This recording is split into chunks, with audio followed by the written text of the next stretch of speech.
Welcome to On the Whistle, Africa's biggest braai. And you know what, today, we don't need to fire up the coals to get hot because it is a heat wave in Europe.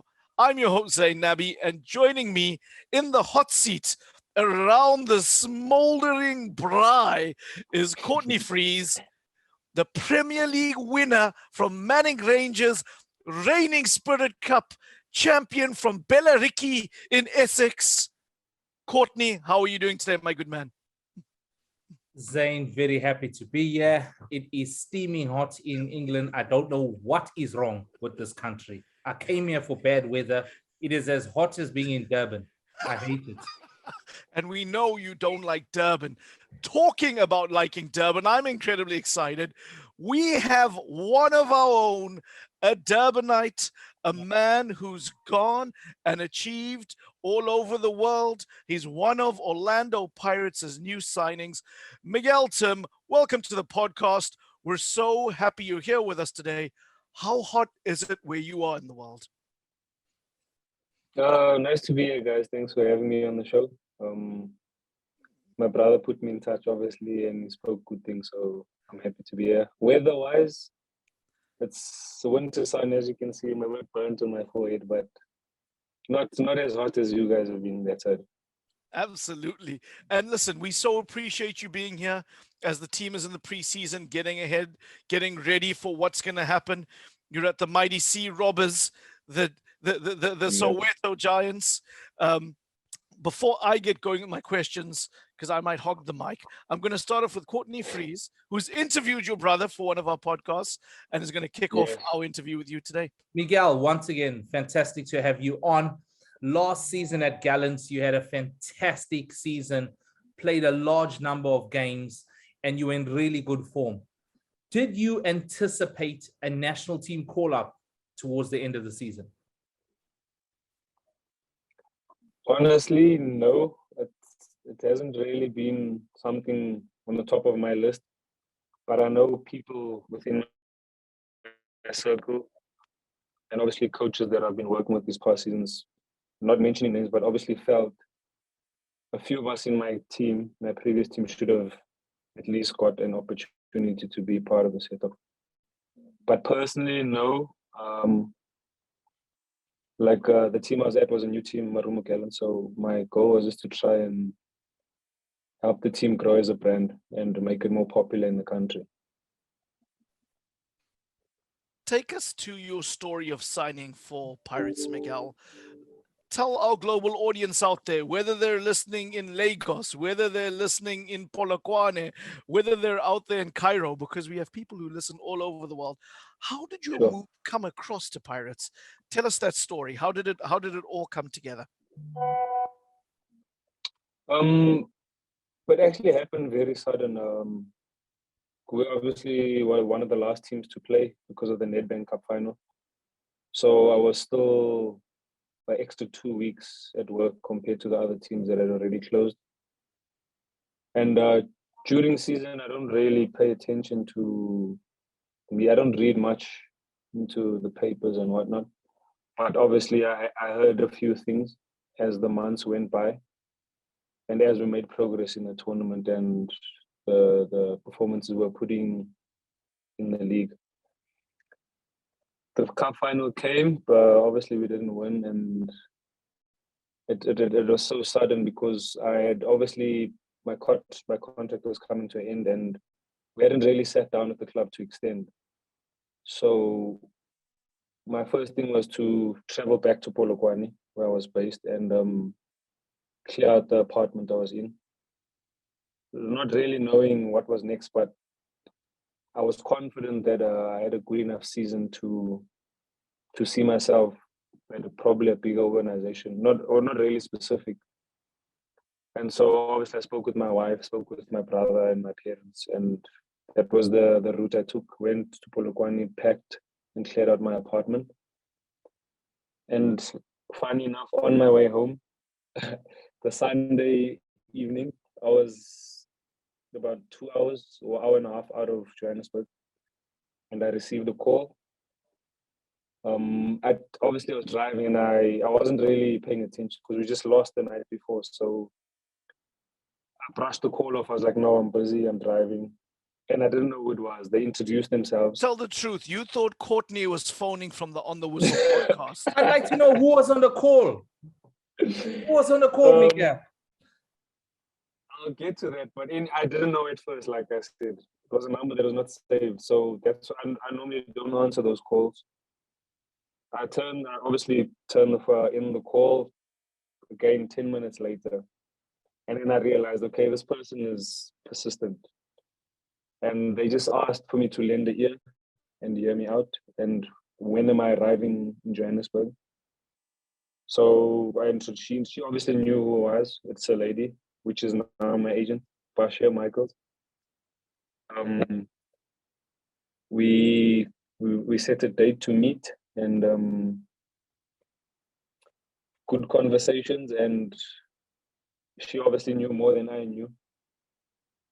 Coming to me, and the discussions we had were good, even though it was a short space of time.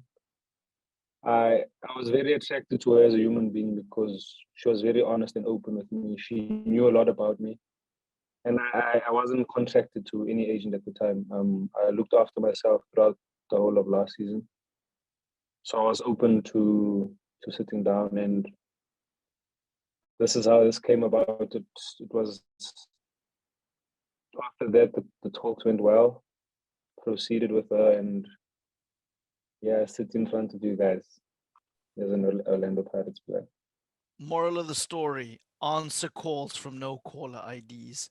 I have to ask you, I got two more questions before I'm going to swing it to Courtney. But I mean, what is it like having to manage yourself for the season when you didn't have an agent? I mean, is that unnecessary pressure? Did you enjoy the empowerment? What was that like?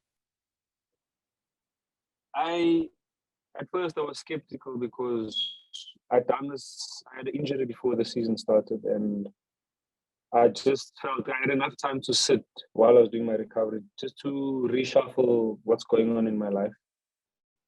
And that was one of the decisions I took with my family, that I've played enough seasons as a professional, and I'm kind of familiar with the ins and outs. I had a good relationship with Marumo Gallen, so I didn't have any issues with picking up the phone to speak to the chairman and all the other people at the club. So it made sense to me that I don't really need someone. My relationship was very clear with the club, so I was like, okay, I can do this on my own. And going forward, just put the trust, and like I say, the platform is at the end of the day the soccer field. So in my mind was to put the work in, because at the end of the day that's what sells. Your product is on the pitch. I made sure to put in the work all the time, continuously improve, and like I said, block out the noise and whatever people are saying, because I didn't really have any direct contact with people. So people would speak, or papers and whatnot, but a lot of the time it wasn't me. I didn't hear of it directly. So it wasn't too hard on that behalf. And I always felt if someone really needed to contact me, they would find a way to get a hold of me, which is what ended up happening. So overall, I was confident in what I was doing, because I always, like I say, go to the people within my small circle, and we break it down together and come to common ground and conclusion to the way forward. I almost feel like a bit of a Rod Tidwell story here out of Jerry Maguire. You know what I'm saying? I can almost hear "Show me the money." Rod Tidwell in the background with no agents, cutting forward, confidence. I don't need no agents. I'm strong in mind. Come on, Miguel. Lovely story. That was the idea, yeah. Your Cuba Gooding Jr. moment, But I want to bring it to Pirates for a minute, Miguel. There's been a lot of movement this offseason. And we've even seen, somebody like future Hall of Famer Happy Jele on his way out. I mean, it feels like a real changing of the guard. It feels like this is the start of a new project, a new era. Do you get that sense now that you're with the team that this is the start of a new dawn? I do. There's still quite a few players that are still here from the previous group. So we come in as new players, and obviously they lead the way to help us fit in well, which they've all been very welcoming. We all feel at home, and I feel very confident at the moment. I know I haven't kicked the ball yet for the club, but my feelings are really strong, and I hope and I believe we're working towards changing fortune at the club. This is a massive club, and it deserves way more than what they've been getting in the previous season. So I'm really working hard to contribute. Whether it's 1%, it's better than zero. But yeah, I'm optimistic about what we can all do as a club going forward. Miguel, you said it in your own words. This is one of the most biggest clubs in the country, massive following, massive history. What are your targets for the new season?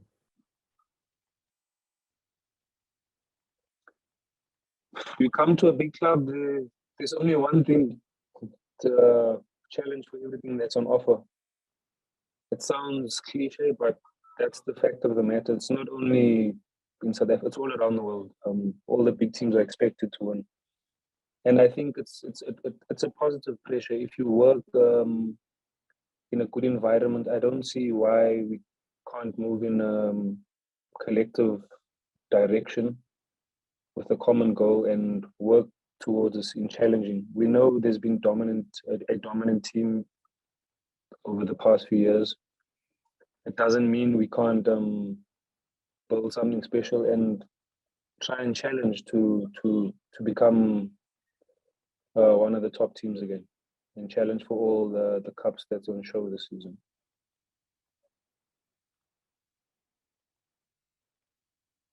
I like the point when you say challenge for everything. That is such a nice phrase. You know, Sundowns are challenging for absolutely everything. Yeah. And it needs special players to get out there and make a difference. Now, looking at your game, which parts of your game do you think you want to improve on so that you can even contribute more to this season coming up? First of all, I've taken upon myself as a new player I need to learn about my players, what their strengths are, and how I fit into their game. It's a team sport at the end of the day. So I first of all want to see how I can contribute and improve the players around me. And then, like you say, on my behalf, in my game, I'd like to contribute to more goals, more assists. I know my position doesn't say that's what's required, but I think in the modern day, you're required to do the job at both ends of the field. And I think with the way we're trying to do things, I think it's very possible. Obviously, it's going to take a lot of work individually, which I'm willing and I've started to do. So hopefully I'll bear the fruits as the season goes along. Now, you guys have, as Zayn spoke about this a bit earlier, there's been a lot of movement in the team. A new coach has come in.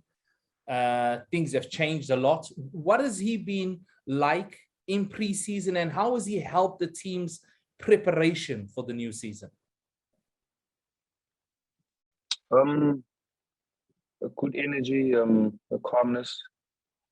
There's a camaraderie amongst ourselves, and obviously implementation of how we're trying to play as a team and function, which is what pre-season is for. And I think we're all adapting well so far.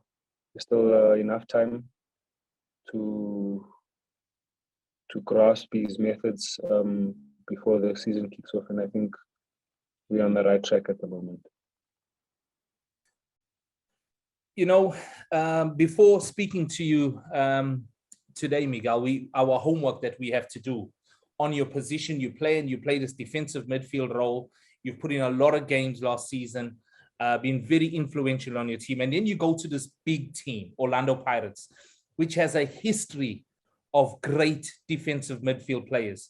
If you think of the likes of John Moeti, Dumisa Ngobe, Innocent Nwango, and I think the best midfielder the country's ever produced, Thabo Mngomeni, one of the best, and who we've actually had the privilege of having on this show. Who would you think you are more closely likened to in regards to those Pirates legends? I want to be associated with the one who's won the most trophies. Well, that's going to be John Moeti. That's going to be John Moeti. What comes to mind is the Champions League. He comes to mind. Thabo Mngomeni had a few good seasons. Andile Jali, respectfully, has done a lot for the club. So it's not about egos. It's just the facts.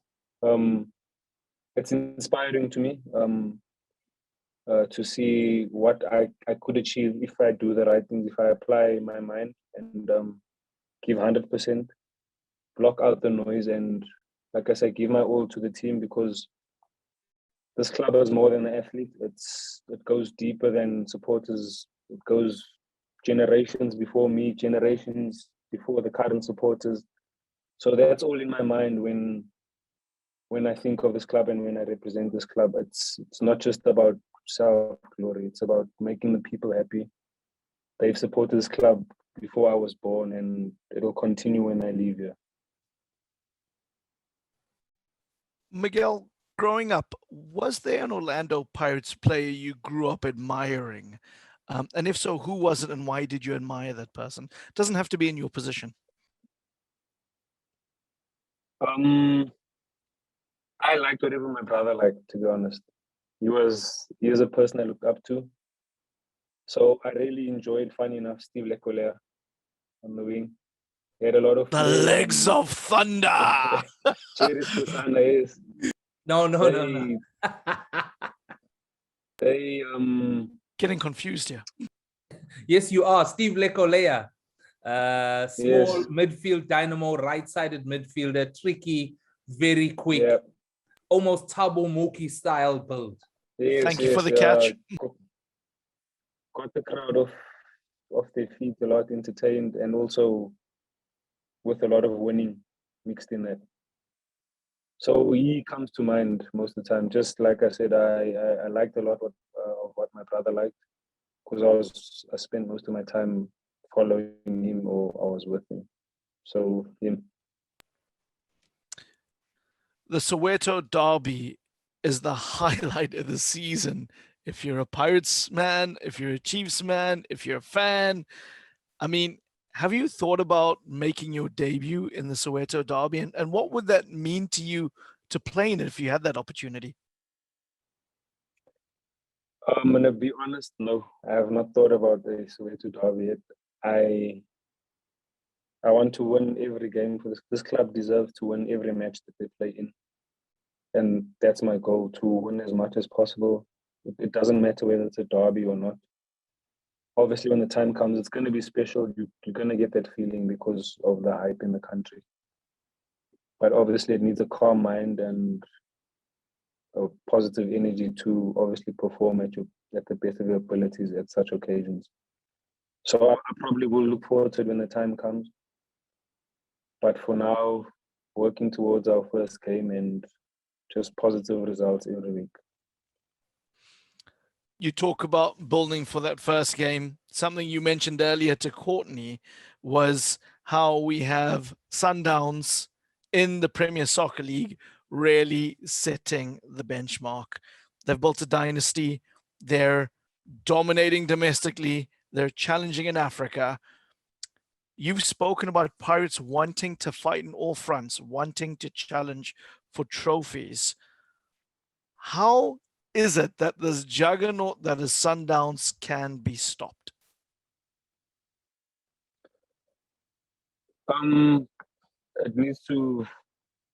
It takes some honesty, because you don't like to admit it. They're your opponents, but it's the facts. I think once you accept that that's what's happening, you can then plan ahead and build as a club and as a team to close the gap. Whether it might not happen immediately, but if you realize that each season or every few months the gap is closing, you know there's progress and you're moving in the right direction. So it takes a lot of honesty and then hard work. It's not impossible. If we do the right things, we can work towards it, and I don't see a problem at this club doing that. Miguel, playing for Orlando Pirates will always bring you the recognition of the national team. It'll put you in that frame, in that space, on that platform, major games, major crowds. I can foresee, looking at the current setup, your potential of maybe getting a national team call-up. Will we still get an interview after your first game? 100%. I mean, humility and gratitude has got me this far, and I don't think I'm going to change the way I am. And like you say, if it happens, this is the first interview we do because this is where the good luck is coming from. No, we just wish you all the best, because the important thing is it just represents the province that we come from. We come from Natal, and there's been a lot of Natalians that have played for the national team, but it's never an easy path to get into coming from Natal, or even coming from the Eastern Cape, like Thabo Mngomeni was saying to me last week, More so, More so, but quality is quality, and we just wish you to flourish as much as possible and celebrate the Natal brand as much as possible. So no, all the best to you, man. Just moving on. We just got a few more questions we'd like to ask, and you've been very generous with your time. So the questions we have are something we call a quick fire. So the first one I'd ask is, can you say, why do you love football?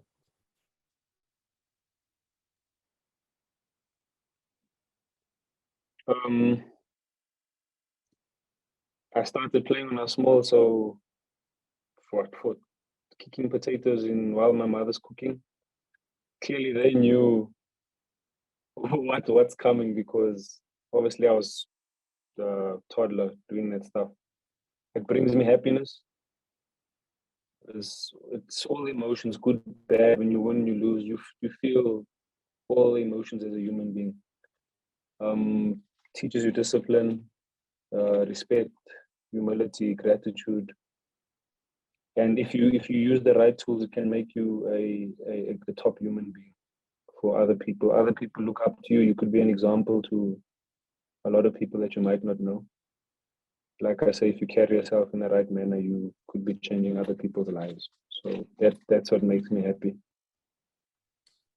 Which is your favorite city to play football in, and why?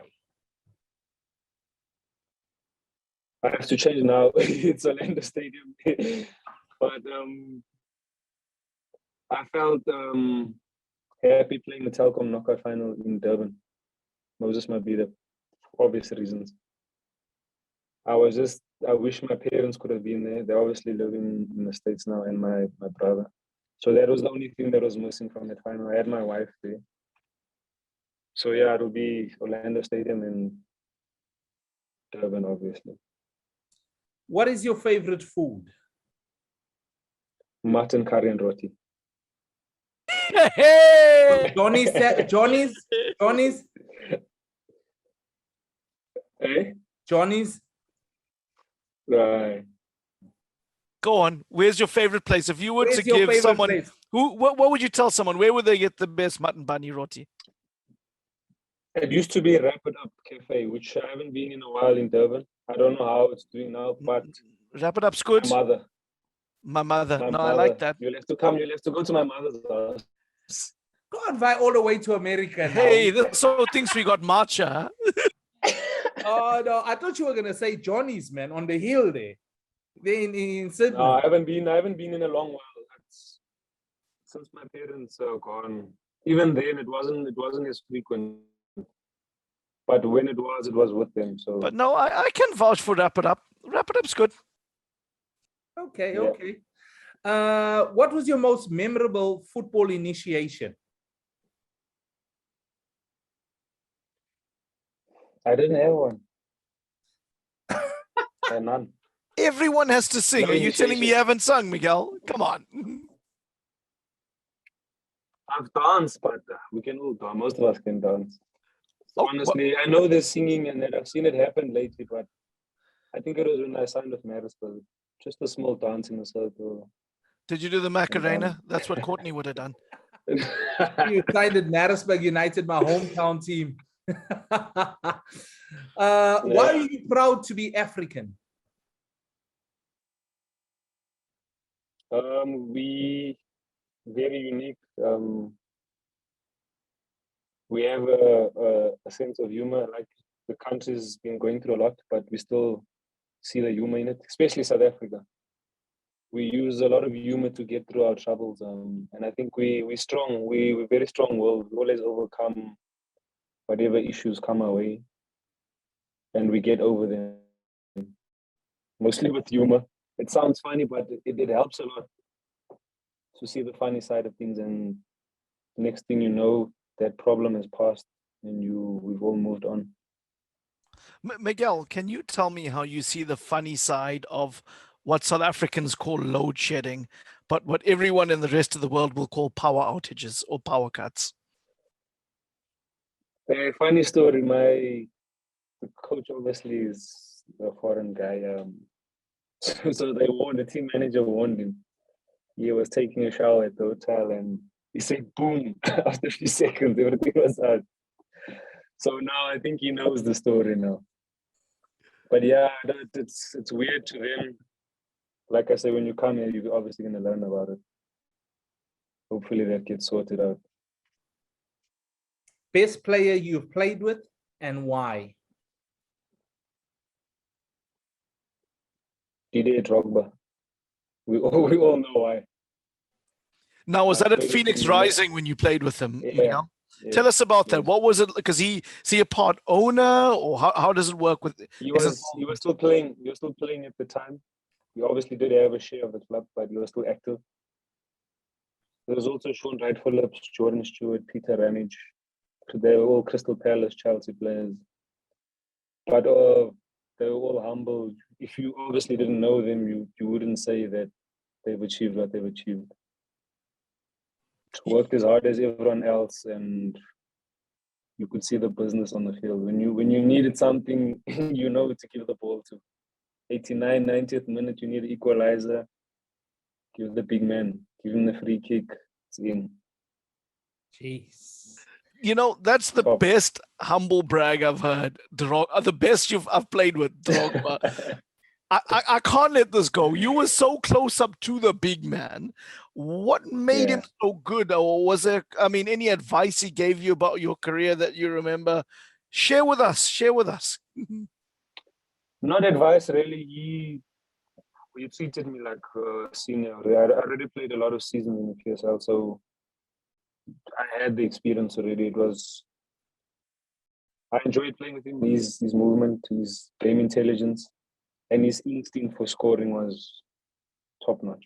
That's what stood out for me. Like I said, when you needed something, and it was effortless. It didn't have to be a run or anything. It could be a turn, a snapshot, a free kick, where another player think he might score. You give him the ball. If you're giving him the free kick, you probably know you're going to get the equalizer. Sean Wright Phillips was the same thing. Saved us a lot of points with late equalizers, especially in our home games. 90 minute, 91st minute, put him through, go. So it's just the instinct for knowing where the goal is, both of them. Wow. Finally, how would you like to be remembered one day? A good human being. Hopefully, when I'm done playing, I learn more about the people that I've inspired. Because I don't really have time to interact. I'm always busy, but hopefully when everything settles, when you're done playing, you get to hear and interact with the people more and hear about how you've maybe changed their lives in a positive way. It doesn't even have to be on the field. I could have inspired with being persistent in what I was doing, consistently working hard, because I didn't start at the top. I built up a bit, I dropped off a bit, but I kept working hard, and I hope seeing those actions or seeing my progress shows that there was a lot of hard work and persistence in what I was doing.